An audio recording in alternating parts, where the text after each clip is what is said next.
ഇന്നലെ ഇവിടെ സൂപ്പർ മാർക്കറ്റിൽ പോയപ്പോൾ കിട്ടിയ സംഭവമാണെന്ന് കേട്ടോ. ഇവിടെ നാട്ടിൽ വന്നതിന് ശേഷം ഇങ്ങനെ സൂപ്പർ മാർക്കറ്റിൽ വെറൈറ്റി ആയിട്ടുള്ള സാധനങ്ങളൊക്കെ കിട്ടും കേട്ടോ. ഇത് റെഡ് സോയാബീൻ എന്ന് പറഞ്ഞിട്ടാണ് കിട്ടിയത്. പക്ഷേ എനിക്ക് സത്യത്തിൽ ടെക്സ്ചറൊക്കെ കണ്ടപ്പോൾ നമ്മുടെ രാജ്മയായിട്ടാണ് തോന്നിയത്. അപ്പോൾ അതിനെയൊക്കെ ഞാൻ നന്നായിട്ട് തൊലിച്ചെടുത്തു ആദ്യം. എന്നിട്ട് അതിന് ഉപ്പിട്ടൊന്ന് വേവിച്ചു. അധികം വേവൊന്നും ഉണ്ടായിരുന്നില്ല കേട്ടോ. വേണമെന്നുണ്ടെങ്കിൽ കുക്കറിലിട്ടിട്ട് ഒറ്റ വിസിൽ വരുത്താം. ഇതങ്ങനെ വേവിച്ച് കഴിഞ്ഞപ്പോൾ ആ കളറൊക്കെ നല്ലോണം കുറഞ്ഞു കേട്ടോ.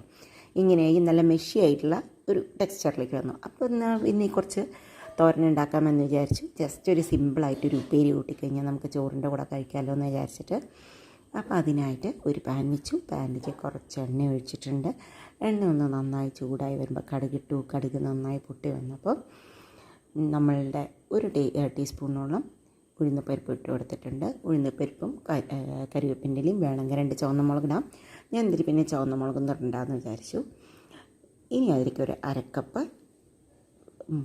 ഉള്ളിയും ഒരു 4 കാന്താരി മുളക് ഇട്ട് കൊടുത്തത് കേട്ടോ. പച്ചമുളക് ഇട്ടാലും മതി. എന്നിട്ട് ഉപ്പ് ഇട്ടിട്ട് നന്നായി സോട്ട് ചെയ്തെടുത്തു. ഇതപ്പോൾ സോട്ടായി വന്നപ്പോൾ അതിലേക്ക് ഒരു കുറച്ച് മഞ്ഞൾപ്പൊടിയും കൂടിയിട്ട് 1 മിനിറ്റ് ഒന്ന് സോട്ട് ചെയ്തെടുത്തു ചെറിയ തീയിൽ.